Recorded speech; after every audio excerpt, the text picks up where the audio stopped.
મિત્રો, આ વિડિયો વિદ્યાર્થીઓને વિજ્ઞાન વિષયક પાયાનું જ્ઞાન મળી રહે એટલે કે તેમના બેઝિક કોન્સેપ્ટ ક્લિયર થાય તે માટે છે।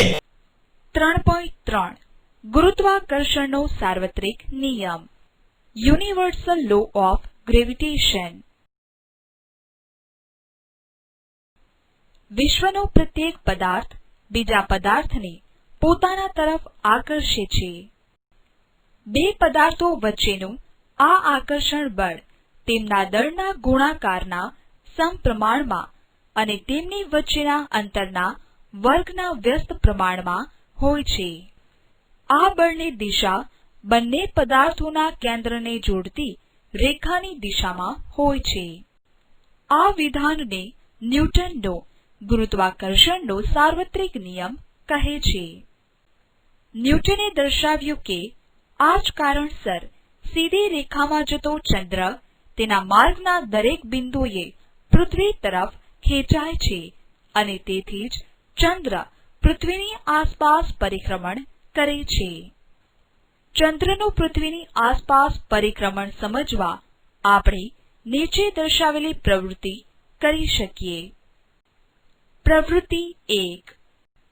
દોરીનો એક ટુકડો લો, તેના એક છેડે એક નાનો પથ્થર બાંધો અને બીજો છેડો હાથમાં પકડીને ગોળ ગોળ ફેરવો। પથ્થર કેવા પ્રકારની ગતિ કરે છે? દોરી છોડી દો। હવે પથ્થર કેવા પ્રકારની ગતિ કરે છે? આકૃતિ 3.1 પથ્થરની વર્તુળાકાર માર્ગ પરથી અચળ ઝડપે ગતિ।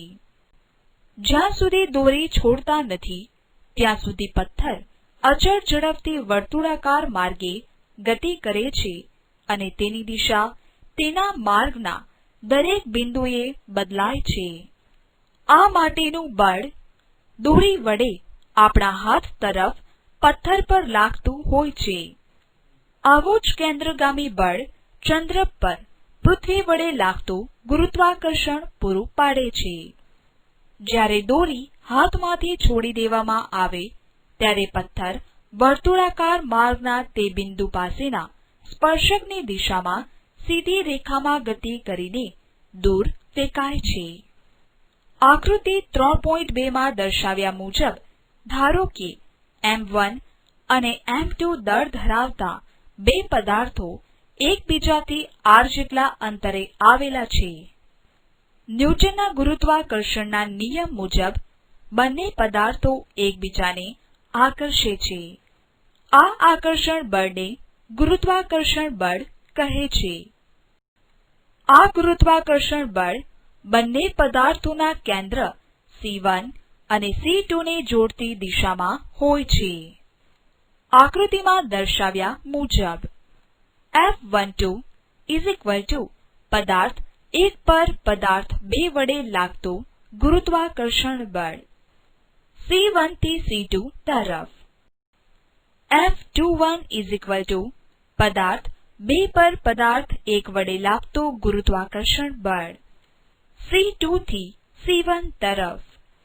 ન્યૂટનના ગતિના ત્રીજા નિયમ મુજબ આ બંને બળોના મૂલ્યો સમાન હોય છે પરંતુ બંને બળો એકબીજાથી વિરુદ્ધ દિશામાં લાગતા હોય છે। એટલે કે F12 F21 અહીં ઋણ નિશાની વિરુદ્ધ દિશાનું સૂચન કરે છે। આ બંને પદાર્થો વચ્ચે લાગતા ગુરુત્વાકર્ષણ બળનું મૂલ્ય F12 F21 F।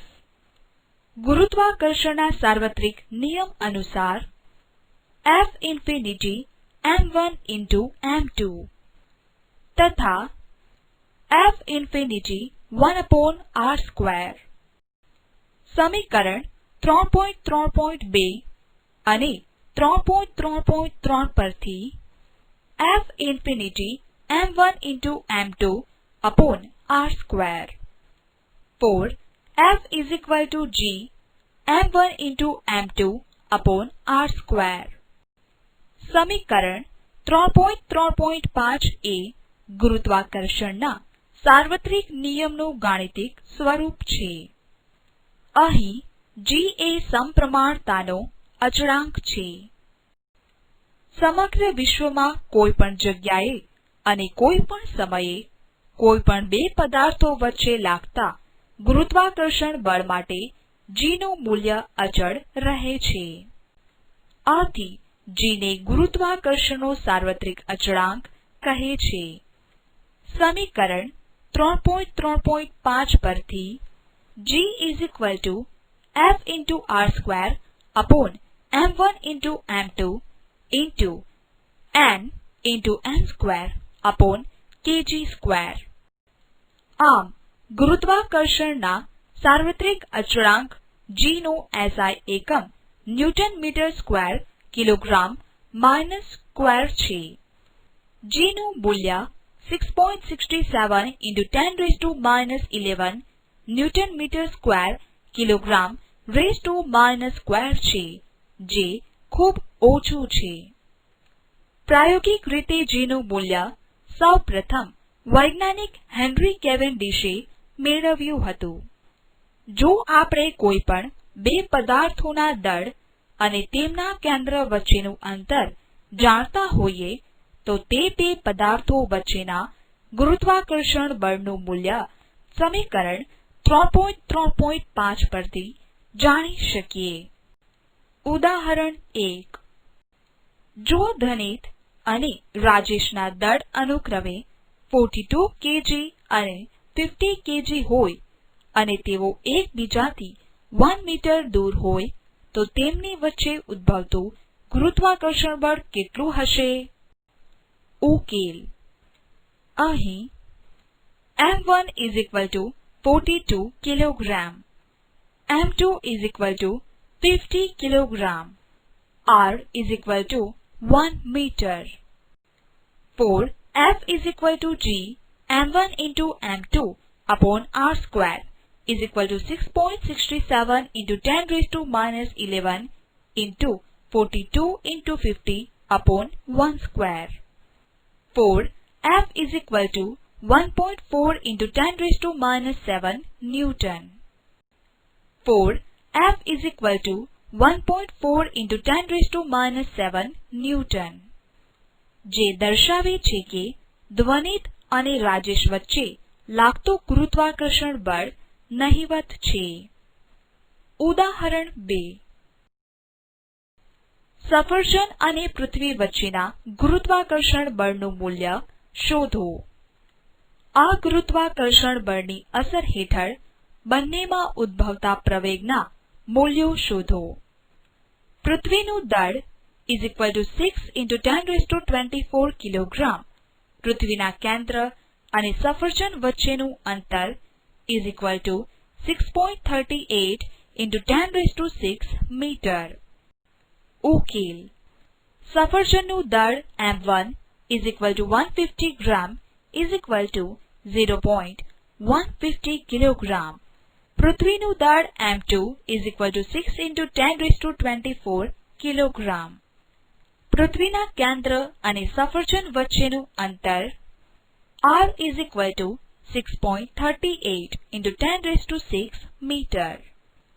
For F g m1 × m2 upon r²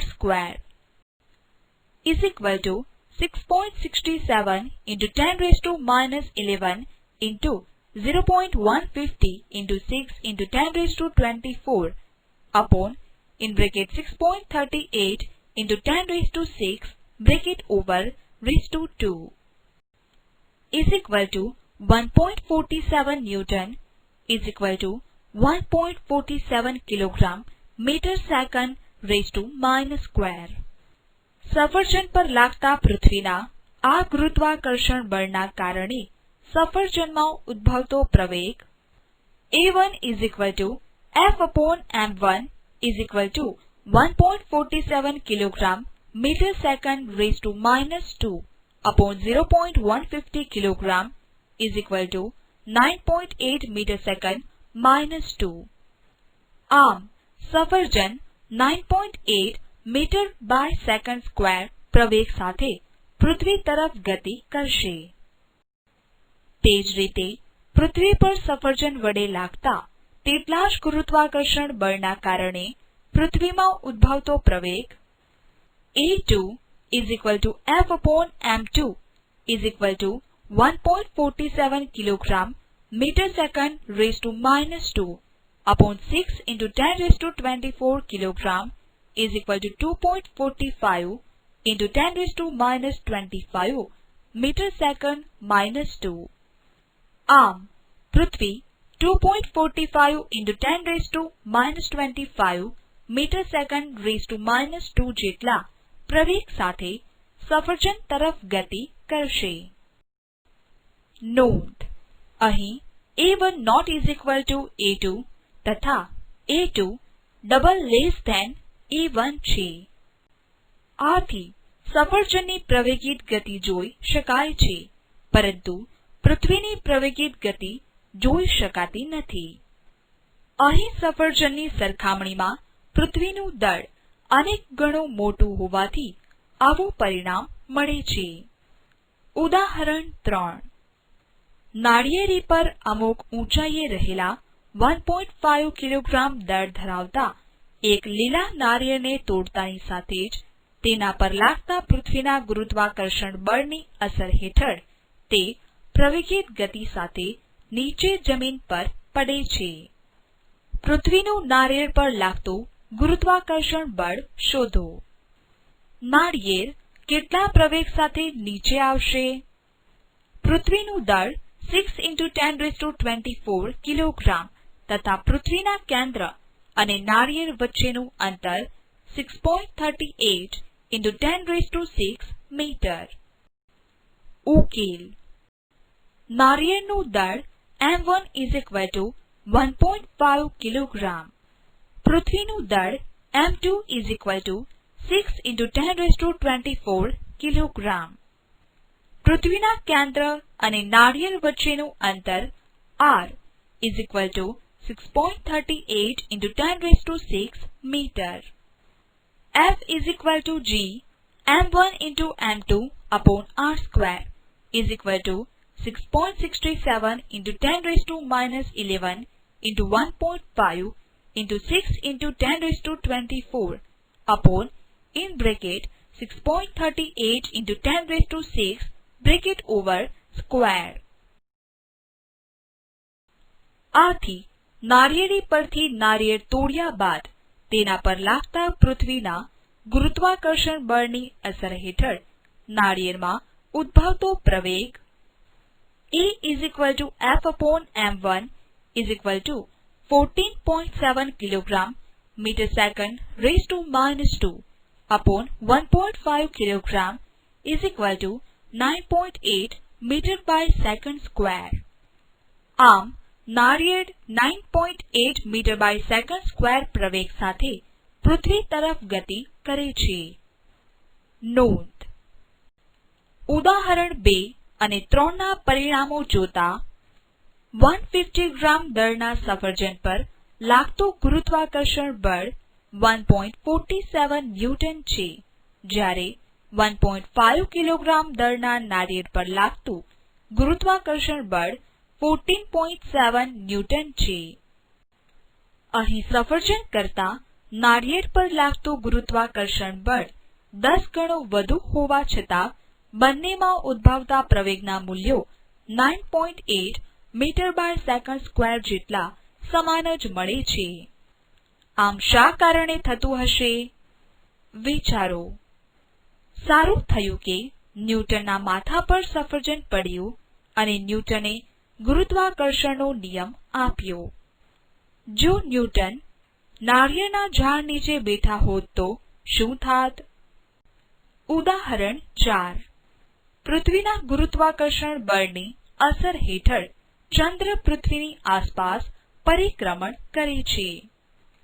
જો પૃથ્વીનું દળ 6 into 10 raised to 24 કિલોગ્રામ અને ચંદ્રનું દળ 7.3 into 10 raised to 22 કિલોગ્રામ હોય તથા કોઈ સમયે બંનેના કેન્દ્ર વચ્ચેનું અંતર 3.84 into 10 raised to 8 મીટર હોય તો બંને વચ્ચેનું ગુરુત્વાકર્ષણ બળ શોધો. ગુરુત્વાકર્ષણ બળની અસર હેઠળ ચંદ્રનો પ્રવેગ કેટલો હશે? G is equal to 6.67 into 10 raised to minus 11 Newton meter square kilogram minus square. ઉકેલ. અહીં પૃથ્વીનું દળ M1 is equal to 6 into 10 raised to 24 kilogram. ચંદ્રનું દળ M2 is equal to 7.3 into 10 raised to 22 kilogram. પૃથ્વી અને ચંદ્ર વચ્ચેનું અંતર R is equal to 3.84 into 10 raised to 8 meter. G is equal to 6.67 into 10 raised to minus 11 Newton meter square kilogram minus square. સમીકરણ 3.3.5 પરથી પૃથ્વી અને ચંદ્ર વચ્ચે ઉદ્ભવતા ગુરુત્વાકર્ષણ બળનું મૂલ્ય F is equal to G M1 into M2 upon R square is equal to 6.67 into 10 raised to minus 11 into 6 into 10 raised to 24 into 7.3 into 10 raised to 22 upon in bracket 3.84 into 10 raised to 8 bracket over square. For F is equal to 1.98 into 10 raised to 20 Newton.